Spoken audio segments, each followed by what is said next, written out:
Good morning, everybody. Those who are new to the Social Housing Roundtable, welcome. To those who've been before, welcome back. My name is Matthew Baird. I've been working in social housing recruitment now for 11 years. This week was actually my 2-year anniversary of setting up on my own, which was great.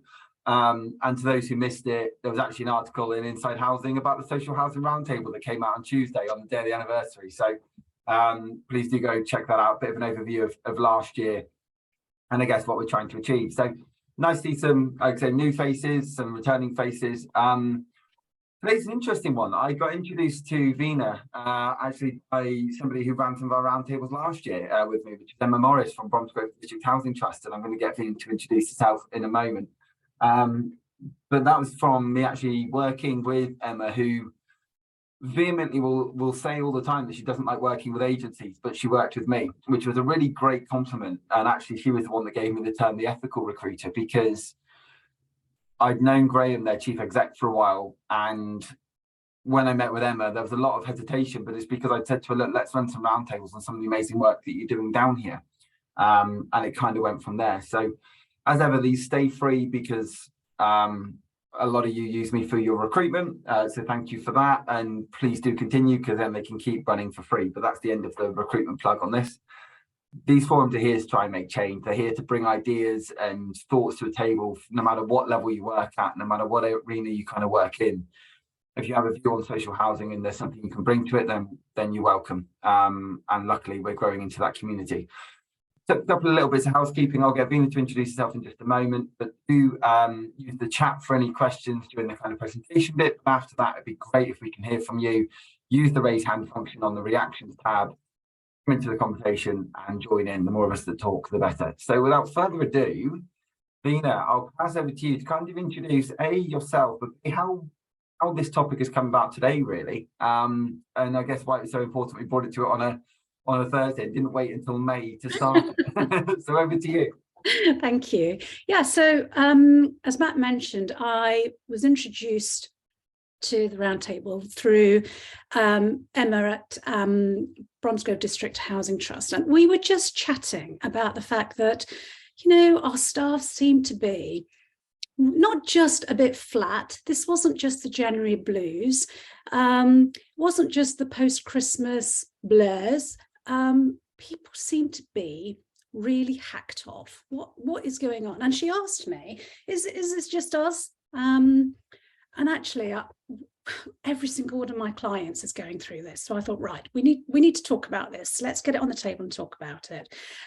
Just to give you a bit of background, my name is Veena. My background is in law. I originally qualified and worked as a solicitor, but please don't hold that against me. I've had therapy. I've got the most of it out of my system now. But actually, I left private practice and set up my own consultancy.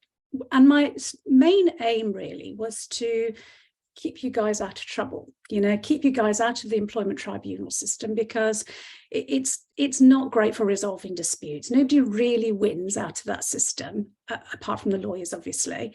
And a large part of what I've been doing is training managers, because I thought, well, if we train managers, if managers understand what the law says, what the law expects of them, then we'll have, fewer of these disputes. And I can see on my screen that we've got several people in the room who I've had the pleasure of working with in relation to that training.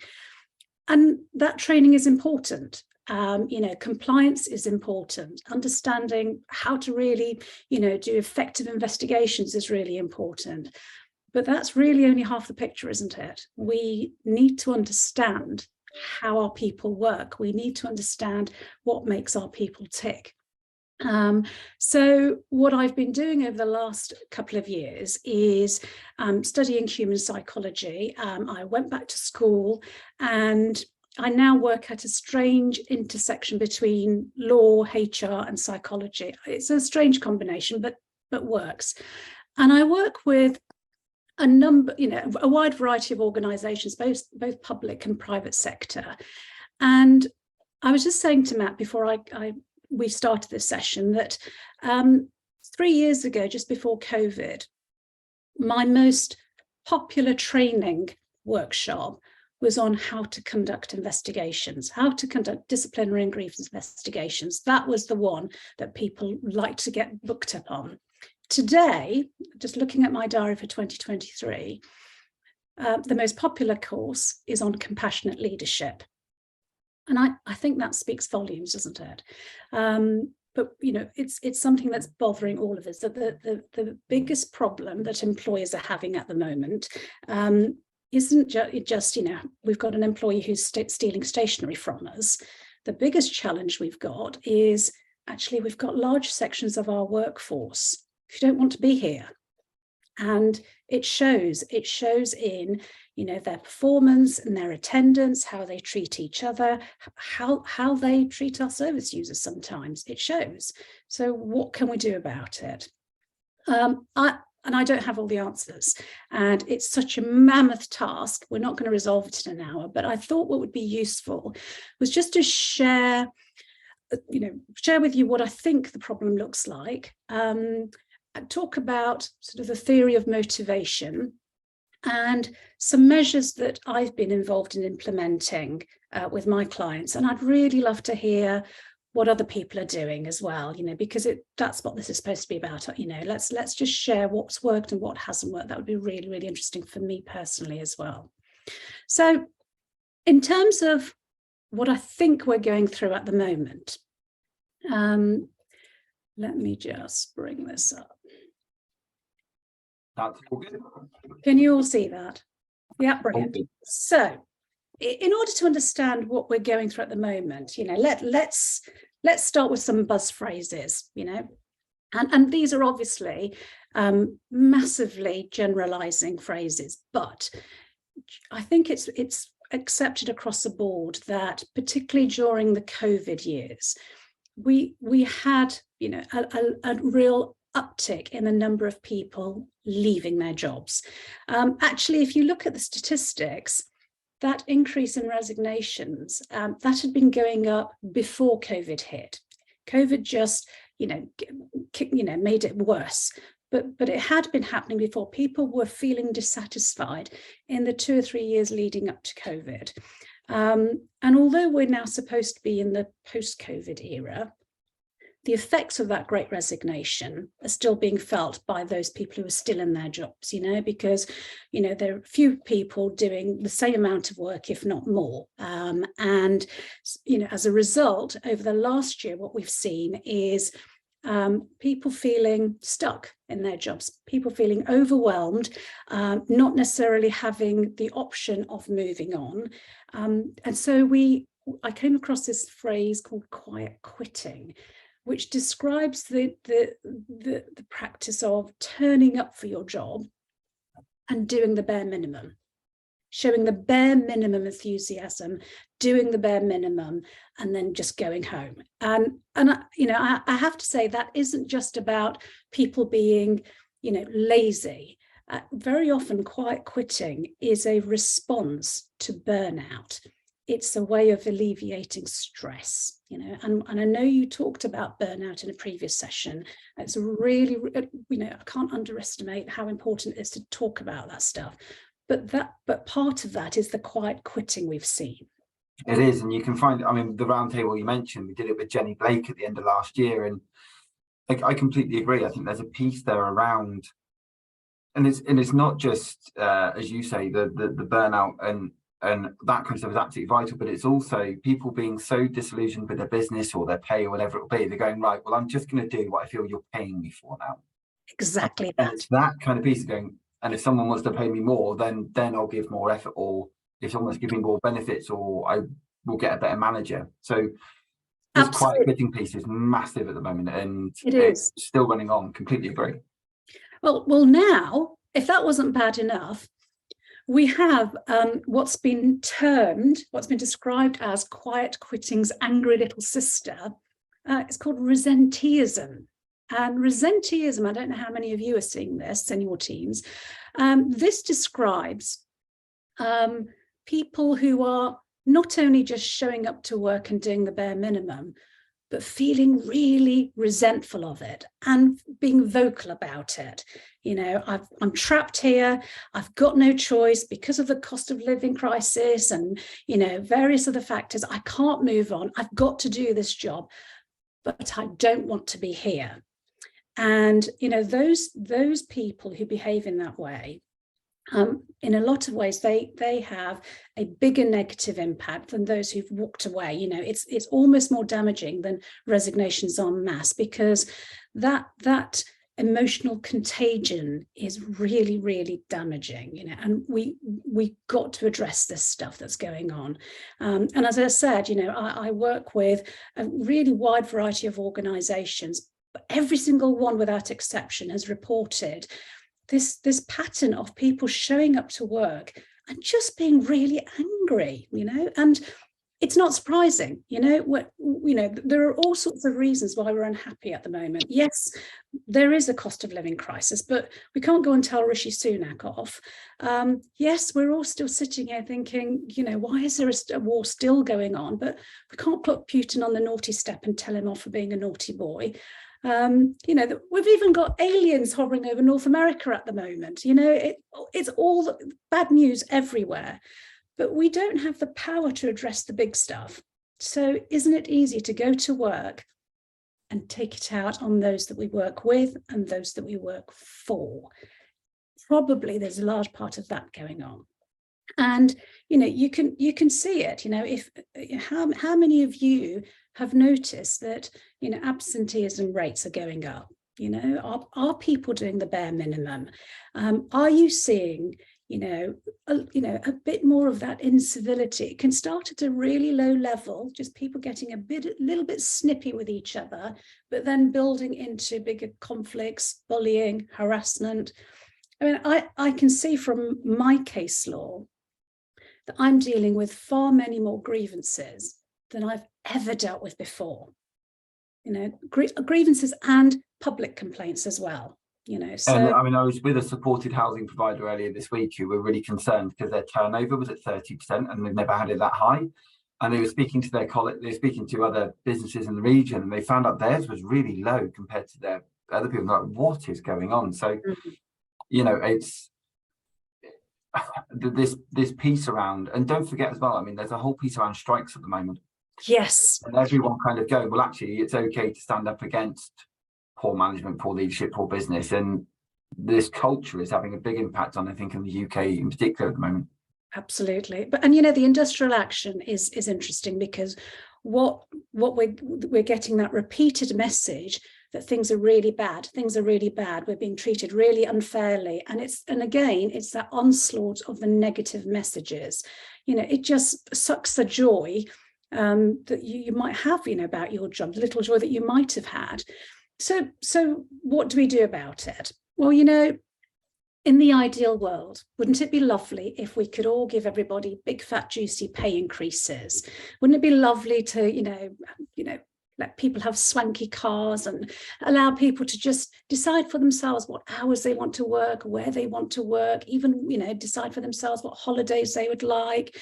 Maybe, you know, we address burnout by just removing all the targets, you know, because, you know, targets equals pressure equals burnout. Maybe that's what we need to do. But actually, it's not really as simple as that. Firstly, none of those are deliverable, but actually, most of those suggestions aren't even effective. So when let's look at pay as an example. And, you know, we need to be honest about this.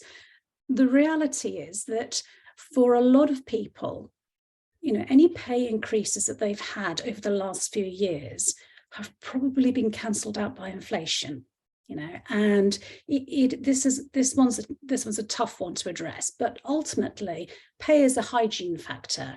You know, if people do not feel that they're getting a fair day's wage for a fair day's work, of course they're going to feel resentful. We've got to get the pay structure right.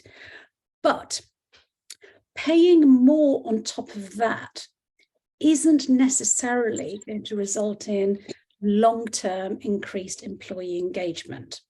We think it will, but usually it doesn't, you know. And the reason it doesn't is because we, as humans, we suffer from something called hedonic adaptation, which basically means that we get used to a set of circumstances very quickly. So, you know, if we were all given a 5% pay increase overnight, absolutely, for a few weeks, for a few months, we would feel good about it. But very quickly down the line, within a matter of months, I mean, what do you do when you get a pay rise? We just buy more stuff, don't we?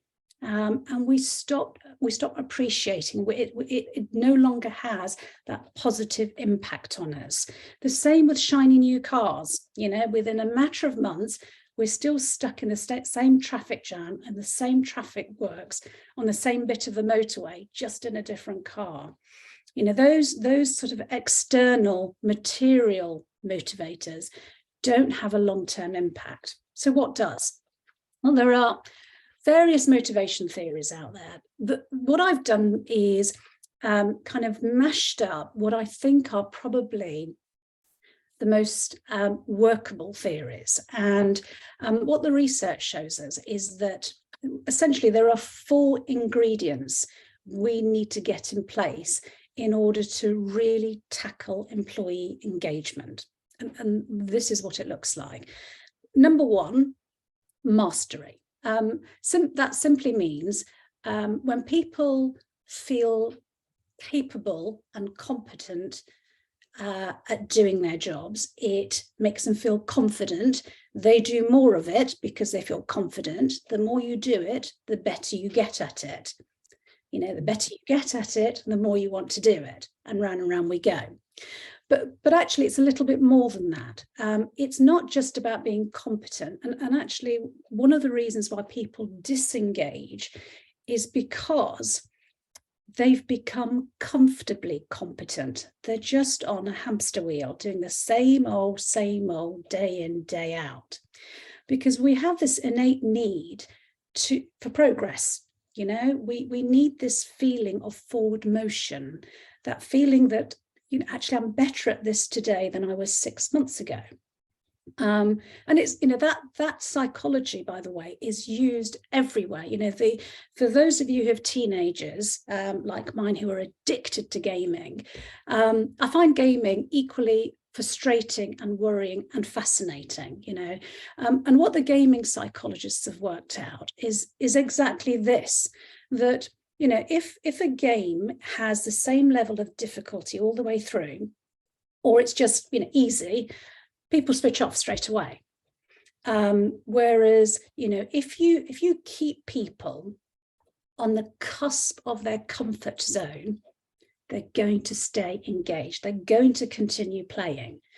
Equally, if you make the difficulty, and if you jump them from level 1 to 99 straight away, people get so overwhelmed, they'll just throw the controller out of the window, you know. But works in the same way, you know. It's that constant dopamine hit of success. Exactly that. Yeah, exactly that.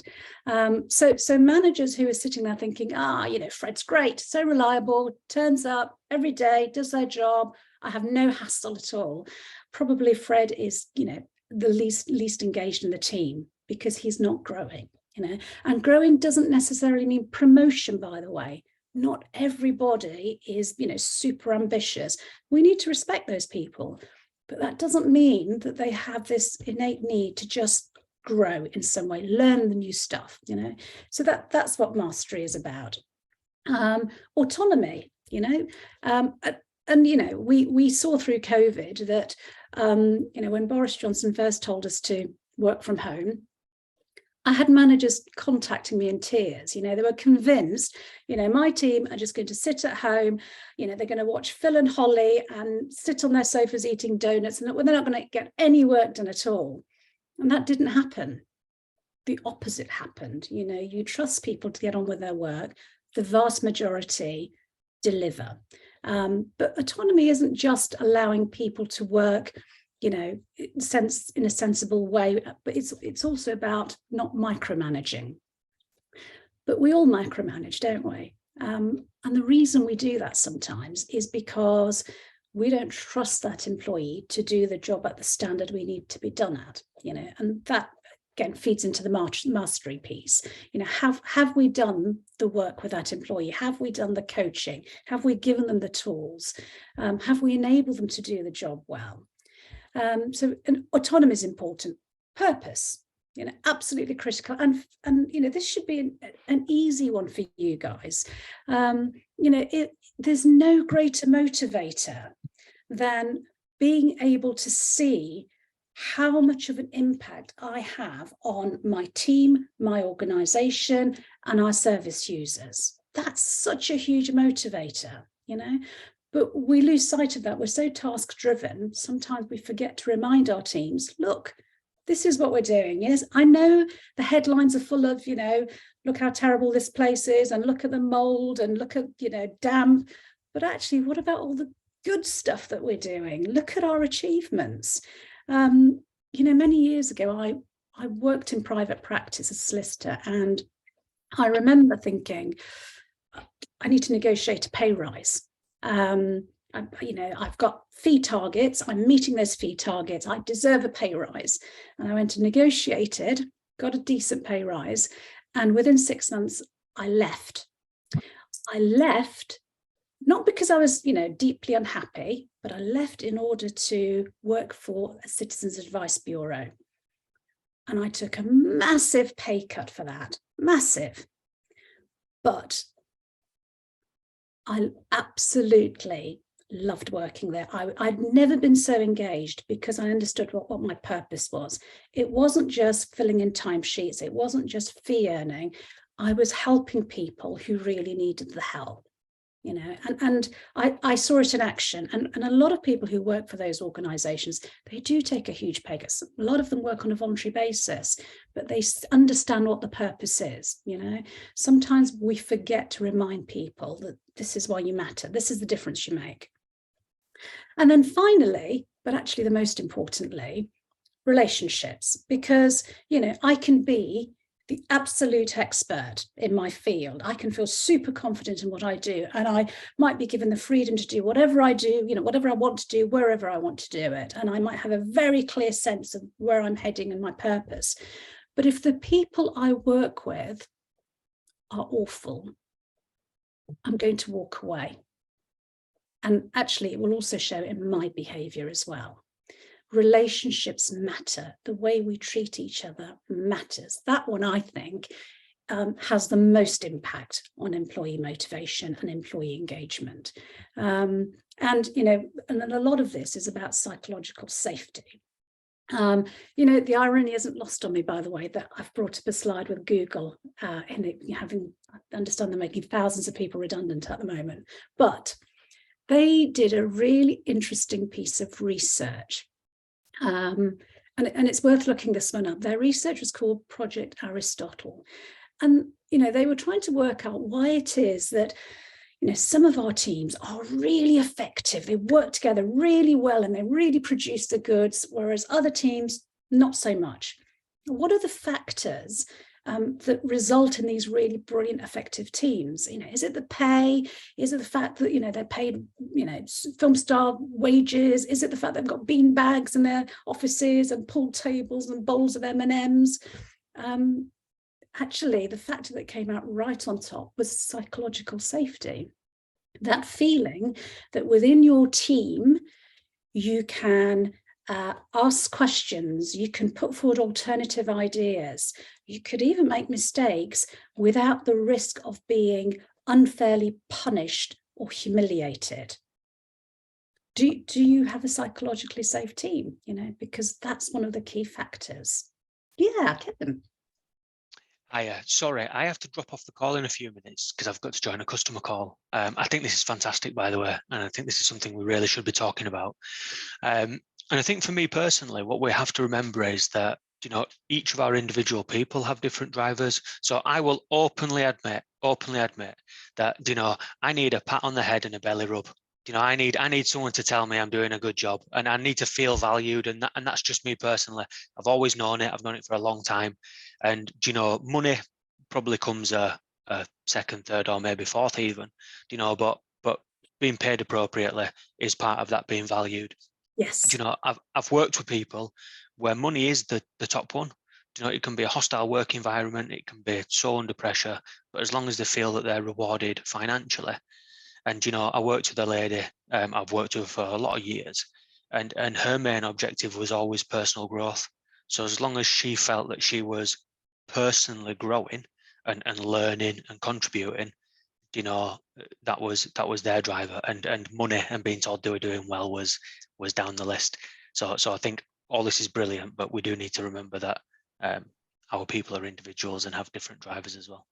Absolutely, Kevin. Absolutely. You know, it's got to be, it can't be a one size fits all, you know, and actually you've hit the nail on the head. It's about, you know, each manager getting to know each member of their team. You know, we talk about company culture as though there is one culture, but there isn't. You know, if you've got, you know, 2,000 people in your organization, you know, spread across 50 departments, each department is going to have their own culture, you know, and that will be down to each individual leader, a manager of each department, and their style, their leadership style. And a lot of it comes down to, you know, how well does my manager know me? And you've raised such an important factor because, you know, in terms of that relationship bit, there's been a lot of research into the difference it makes to people's motivation, their drivers, when they feel that they have that connection. Gallup did a really, really important piece of research a couple of years ago, and they found that those people who feel that they've got somebody at work, and particularly their manager, where they feel they have a manager at work, or even just a work colleague who has their back, there's somebody at work who cares for me as a person. We don't need to be best buddies. We don't need to socialize out of work. But they hear me, they understand me, you know, and yes, they will challenge me, and yes, they will, you know, put me right when I've got something wrong, but they care for me as a person. Those are the people who are going to be far more engaged, you know, and we need to do a load more work around that, because we're not, you know, we're not really looking at the impact that individual managers can have. Denise. Hi, Veena. Hi. After chatting to you on LinkedIn or doing the messaging, I started to wonder, sort of like in social housing, I struggle. Obviously, I understand why people are disengaged and get burnt out and whatever, because I actually left in the 90s. But what I'm thinking is that social landlords have now been given so much responsibility around safeguarding, cuckooing, trafficking, human rights. It's such a ASB, it's such a broad scale of responsibilities that your mastery thing is probably, because I really think that the autonomy purpose relationships should actually come along with the mastery, because I actually don't think social landlords have got any time really for their staff to afford for their staff to be disengaged. Yes. There is just so much to do. Yes, absolutely. And, you know, when you reel off that list, Denise, you can see why people feel overwhelmed, you know, you can absolutely see why people are throwing their, you know, hands up thinking, well, I'm barely scratching the surface here. But again, you know, a lot of this is down to, you know, the leaders of each teams to ensure that people understand, actually, this is the bit that I need you to really get your head around. Tell me what support you need, tell me what resources you need, and also continue checking back in to give them the positive feedback as well as stuff that might need changing. You know, we tend to recruit and promote people into management positions because they're good at the practical aspects of their job, and not necessarily because they have the ability to lead and inspire their teams, you know. And this is the ongoing problem. Actually, I know Emma Birch put in the chat there's too much focus on KPI and not enough people. And recruiting is really difficult, and I definitely want to make sure we're and Sonora, I'm going to bring you in, and then I don't know if you have any more slides, Veena. Only a couple. Okay, and Sonora, over to you. Yeah. You know, yesterday I was having a supervision with my manager, and one thing that she asked me, which was really throw me back, was, how do you see me as a manager? What do you think of my management style? And I think that was really important to me at the time, because then I could say to her, this is how I feel, this is how I see you as a manager. And I think a lot of managers don't really ask their staff this question.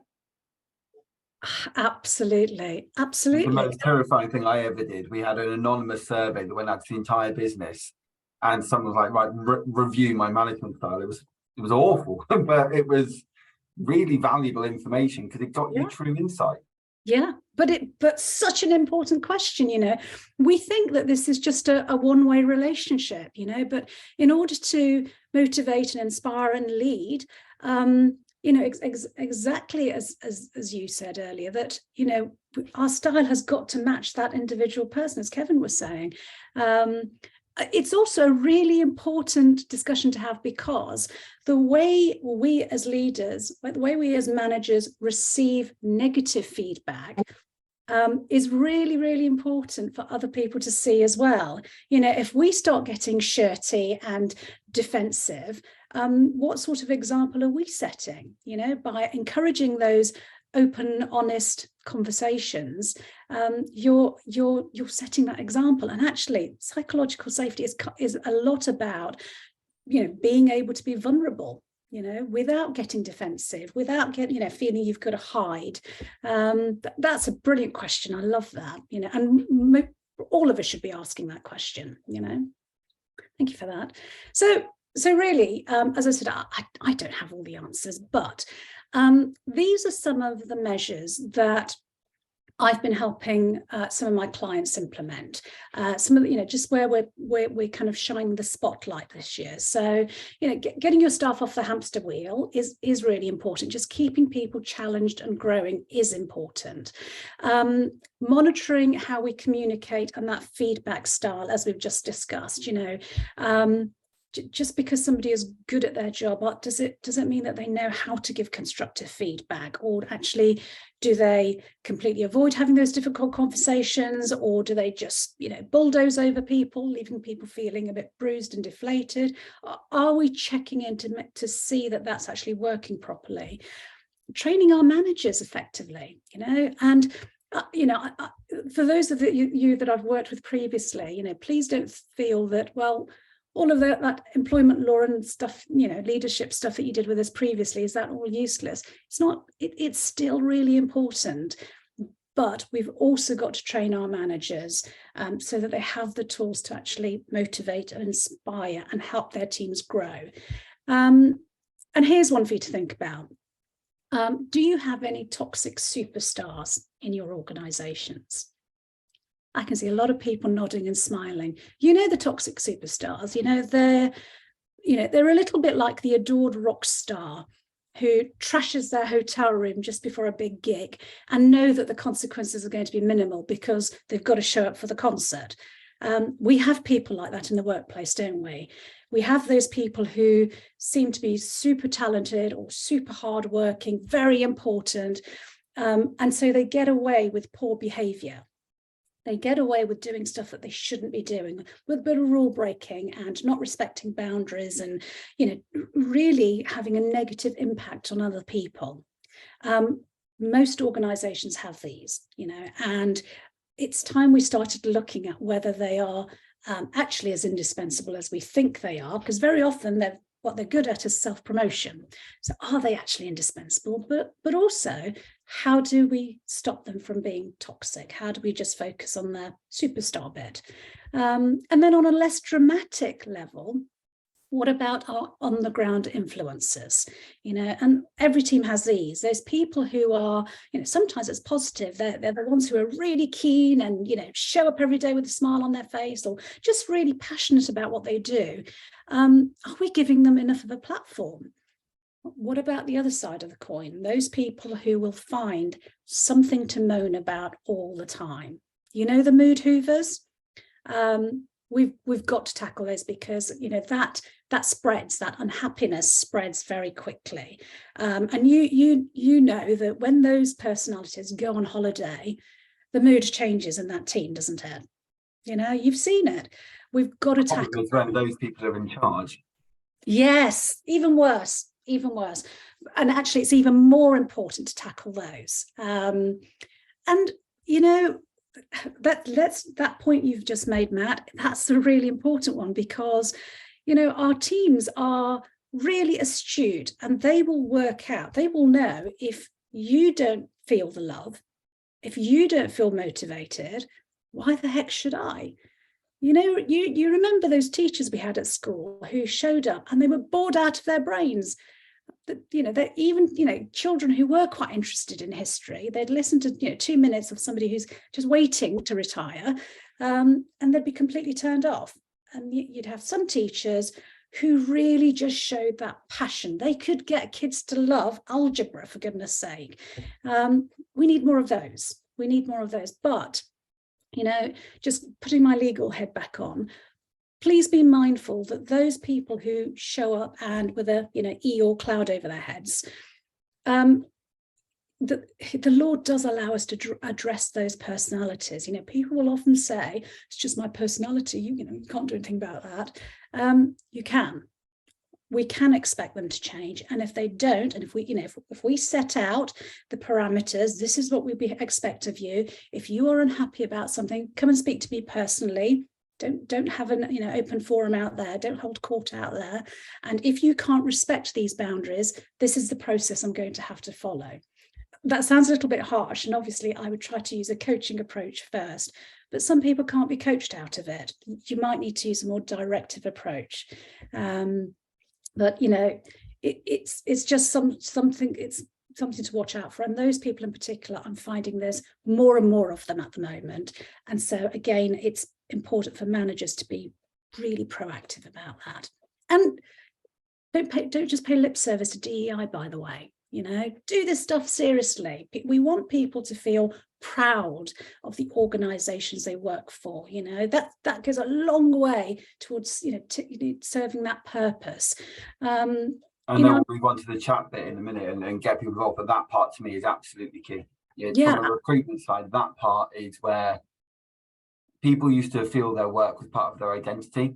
Yes. And you identified with the business you worked for and the sector you worked for and everything else. And that has changed because we aren't working together in the same way anymore. We often are working remotely.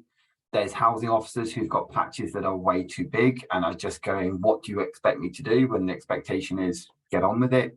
There are so much trauma that so many people who've worked in housing have gone through over the last few years in terms of supporting people. And actually what I'm finding is some of those working like your trades operatives and things like that, because they were relied on to do your safeguarding checks during lockdowns. They were the ones having to go in, and yet they aren't the ones that people kind of go, oh, well, you need arms around you, make sure you're okay traditionally. Yeah. And I went to a meeting earlier this week, and it was exactly what you mentioned there.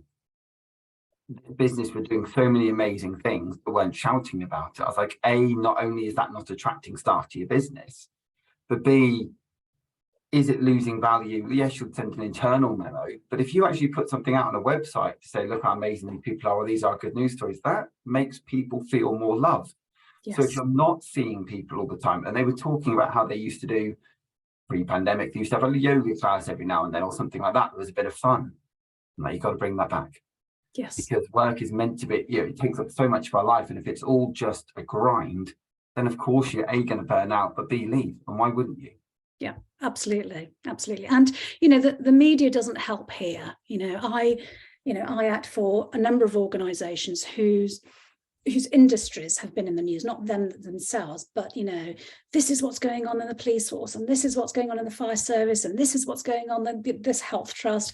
And it's all, you know, bad news stories. And, you know, only a few years, 2 years ago, we were clapping for all these people. They were our heroes. And now they're the enemy. And we've, we're constantly swimming against the tide, because of this news that we're surrounded by. But, we can't change the Daily Mail headlines. What we can change is the messages that our teams are hearing. And we've got to get people to feel love again. And you have a lot to be proud of. You do amazing work, but because we're so we're very task driven, and we're very goals orientated, and it's all about results, and it's all about metrics, and those metrics are important, but actually, when you treat people well, when you practice compassionate leaderships, the results follow. Well, I think sometimes we start with the results and reverse manufacture from there. And I think that was what actually Emma Birch mentioned earlier. There's too much focus on KPIs and not on the people. And it was interesting there when you mentioned before about disengaged employees. Sometimes it's just finding out why. Yes. There's a few things on here in the chat, and then please, if anybody wants to come in, to jump in. So Elizabeth Barmer, I think it's important teams ask this of each other too. I think this was in reference to the manager. Understand each other's human operating models, so we have a better relationships and understand strengths and development areas. I remember doing the old colours chart personality test, and actually suddenly understanding how some of my team worked and responded was a bit of a light bulb moment, going, right, because that isn't me. I'm the complete opposite. So that I completely agree with. And Emma Birch has mentioned there that I've done a lot of work with insights, which really gives an insight into other people's feelings and behaviours, which helps managers and teams to function better. I imagine a lot of that is what you're doing, particularly on both the HR side and on the team support side, Veena. Absolutely. And again, this is about taking a more human-centered approach. We're all individuals. We all have a different approach.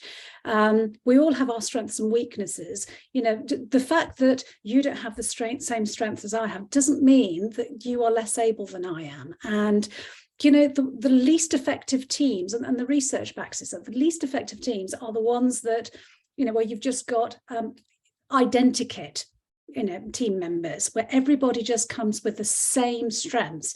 You're not adding anything to that table. And what we end up with is an echo chamber as well. So we don't spot where the gaps are because we're all saying the same thing and we're doing it in the same way.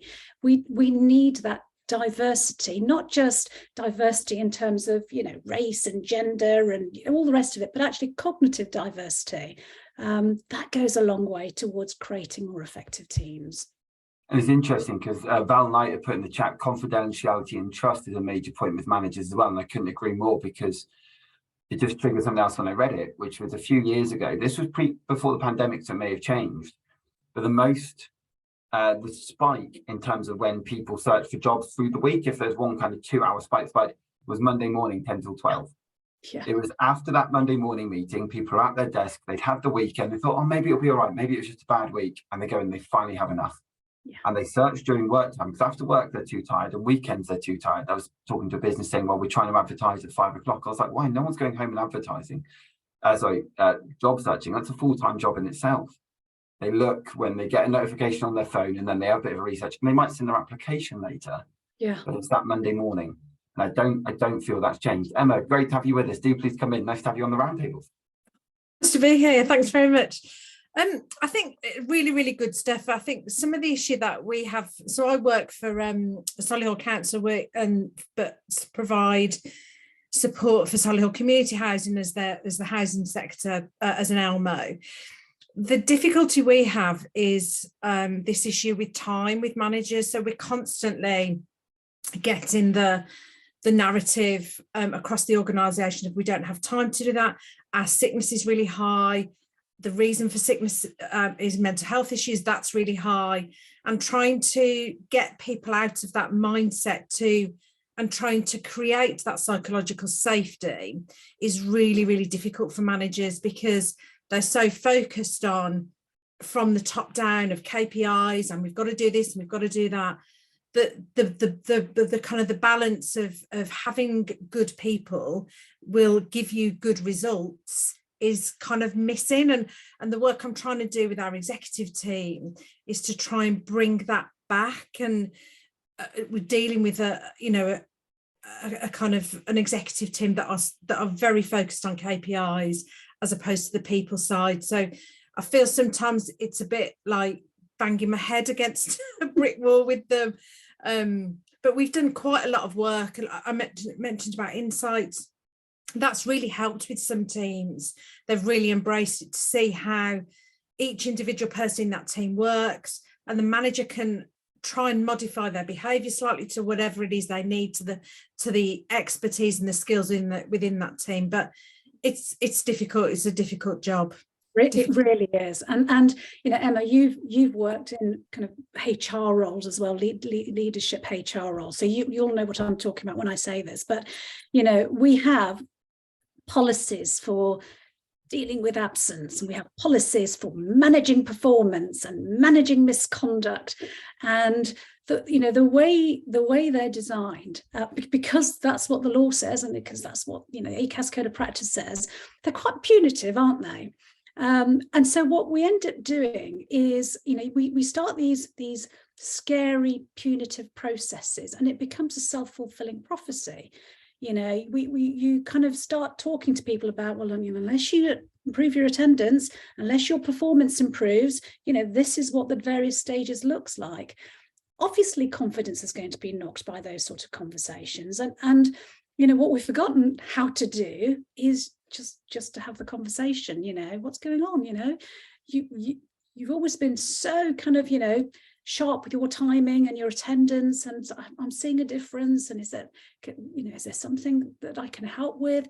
Those conversations, probably because of time and probably because we're leading much larger teams, we're missing that bit, aren't we? Yeah. I think we also forget sometimes just how much managers are meant to know about now, not just in terms of managing performance, but also managing neurodiversity, managing disability awareness, doing recruitment, managing the day-to-day service, probably actually running some kind of work themselves in the background, being both strategic and operational. There's so many hats, and it's really, a massive. There was a couple of things in the chat. Carolyn Mann had said that information and consultation of employees is vital, but we'll come back to Emma, and then I'm going to go to Denise in a minute. But Denise backed that up by saying, forget this negative news will be internalized by some of the service users, making things far worse. So if you are in a bad space and your role is to support people who need support, and it might not even be people who need support, there's so much stigma that goes on with social housing, everyone needs to be saved.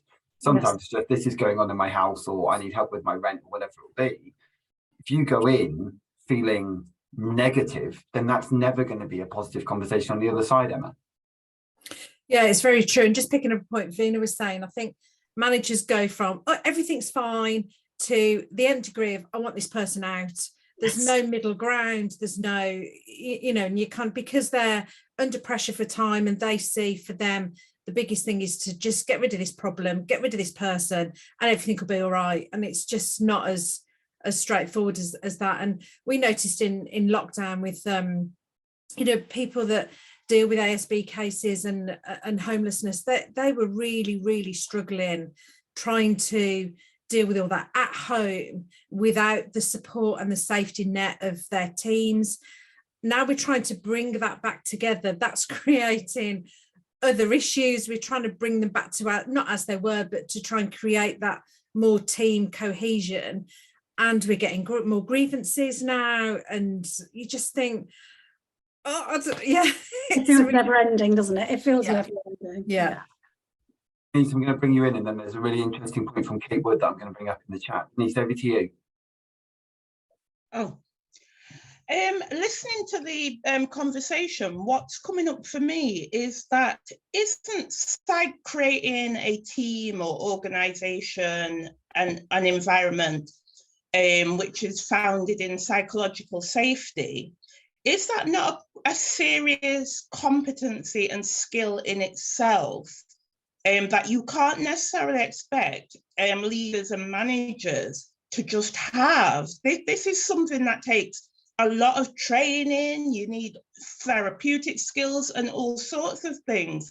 So it sounds to me like there's a massive gap going on, and it's like, but I have no idea how that would be addressed. But I thought I'd just throw that out there.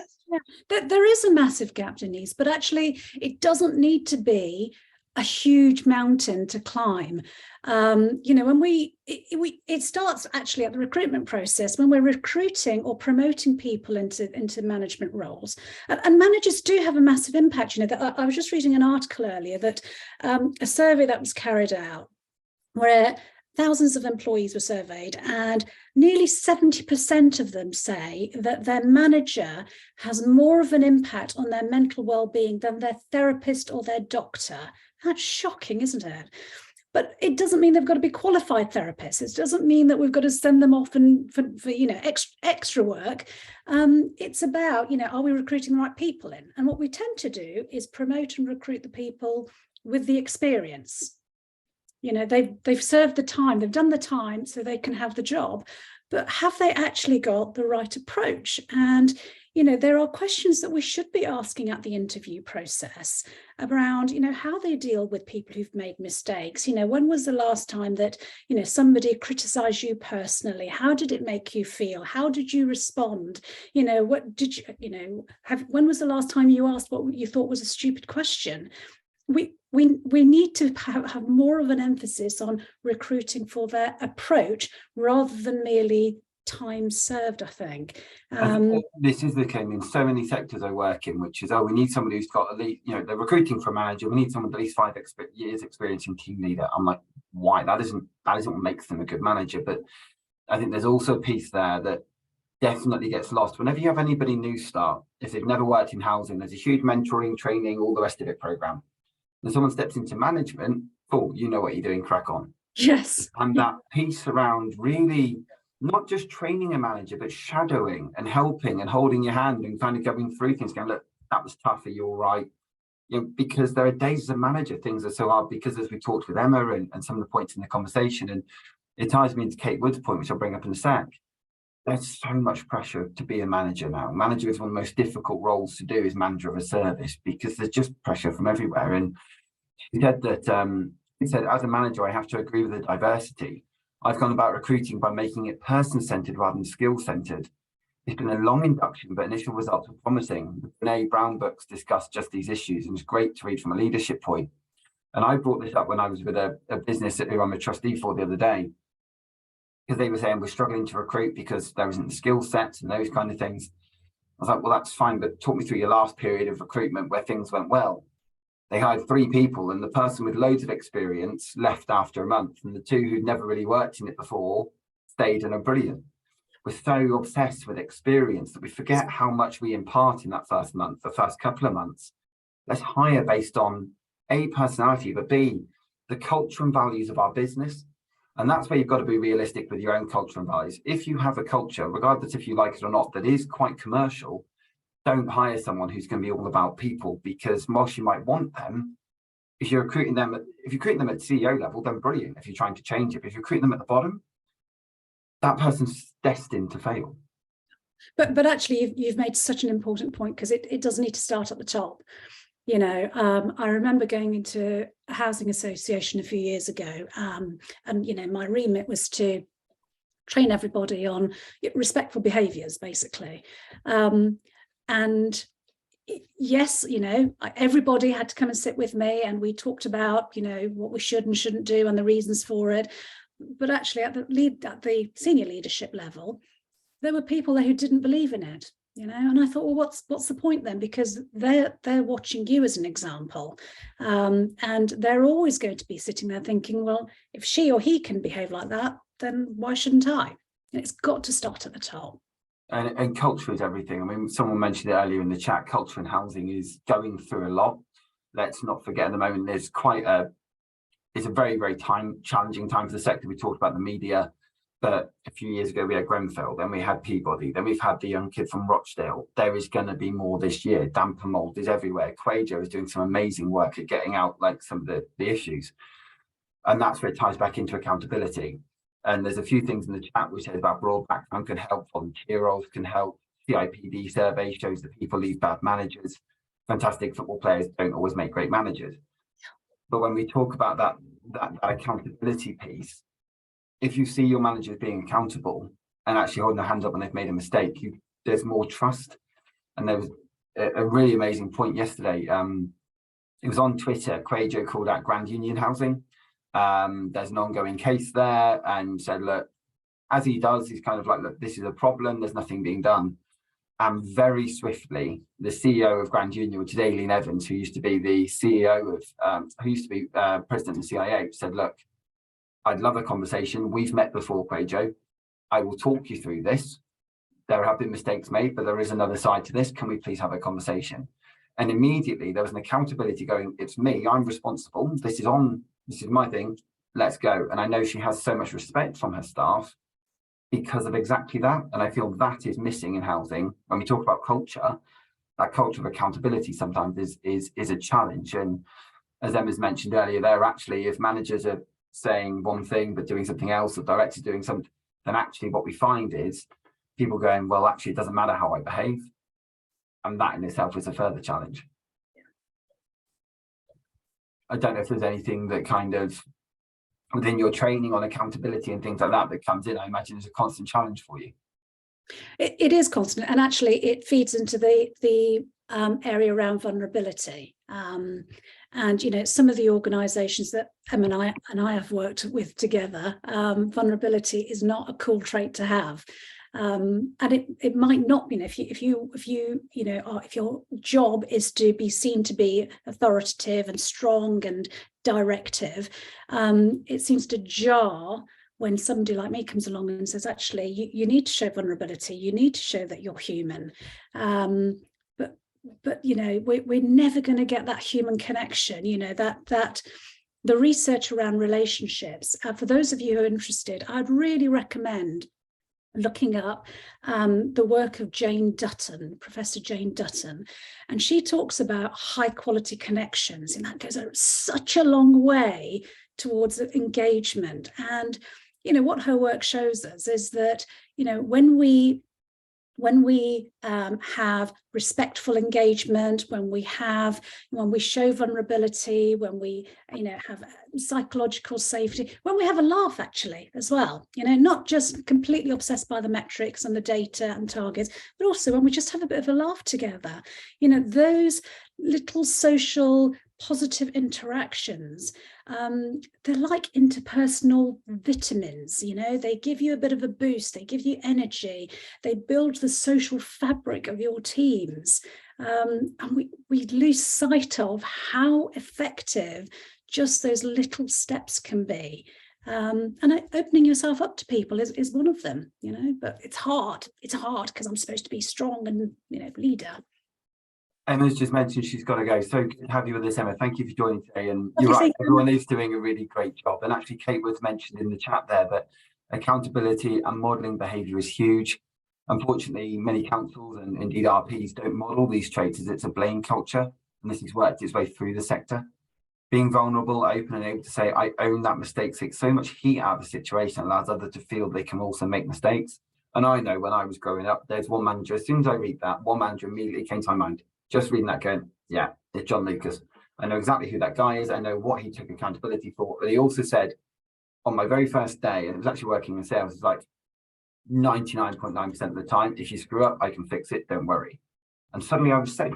Suddenly I'm going, brilliant, I will just go and perform and learn. And that's what's missing in housing. And I think there's so much pressure on particularly frontline staff, but also on, I think as Denise mentioned earlier, the multiple facets that housing is trying to deliver.